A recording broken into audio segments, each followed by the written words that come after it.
నిమ్మ బత్తాయి పండించే రైతు సోదరులకు నమస్కారం. ప్రస్తుతం నిమ్మ బత్తాయి తోటల్లో ఉన్న సమస్యలు ఎర్రనల్లి, పిండి నల్లి, తామర పురుగు, అలాగే ఎండమచ్చ మరియు బంక తెగులు వస్తున్నాయి. ఎర్రనల్లి, పిండి నల్లి, తామర పురుగు వీటి వలన సరైన పూత మరియు కాయ ఏర్పడవు కాబట్టి వీటి నివారణకు సినర్జీ వారి స్పైడర్సిన్ లేదా సిన్మైట్ లేదా డీఫోల్డర్ తో కీసిన్ లేదా మిడాసిన్ స్పెషల్ లేదా సిటారా 25 కలిపి పిచికారీ చేసినట్లయితే వీటిని సమర్థవంతంగా నిర్మూలించుకోవచ్చును. మీ అందరికీ తెలుసు, ఎండ తీవ్రత ఎక్కువగా ఉండటం వలన నిమ్మ బత్తాయి తోటల్లో ఆకులు ఎర్రబారి కాయల మీద ఎండ మచ్చలు ఎక్కువగా ఏర్పడుతున్నాయి. వీటి నివారణకు సినర్జీ వారి కాల్షియం నైట్రేట్ తో ఫార్ములా 4 లేదా ఫార్ములా 6 లేదా జిప్సిన్ కలిపి పిచికారీ చేసినట్లయితే ఆకులు పచ్చదనాన్ని సంతరించుకొని కొత్త ఈగులు రావడమే కాక కాయలు ఆరోగ్యంగా నాణ్యతతో వస్తాయి. కాల్షియం నైట్రేట్ 10 కేజీలను 100 మొక్కలకి డ్రిప్ పద్ధతి ద్వారా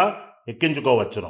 అలాగే బంక తెగులు తీవ్రంగా ఉంది కాబట్టి సినర్జీ వారి మ్యాక్షోను ప్లాంటేషన్తో కలిపి పిచికారీ చేసినట్లయితే ఈ బంక తెగులను అదుపులో ఉంచుకోవచ్చును. మీ పంట పొలాల్లో ఏమైనా సమస్యలు ఉంటే ఈ కింద స్క్రోల్ అవుతున్న నెంబర్కి వాట్సాప్ మెసేజ్ చేయండి.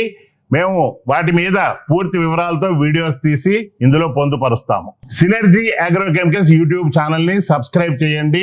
మీకు మరిన్ని వీడియోలన్నీ కూడా బాగా కనబడతాయి. మీ పంట పొలాల సమస్యలన్నీ కూడా వెంటనే మీకు సమాధానం దొరుకుతుంది. సినర్జీ అగ్రోకెమికల్స్ డెస్క్ నుండి మీ శ్రేయోభిలాషి రవిశంకర్.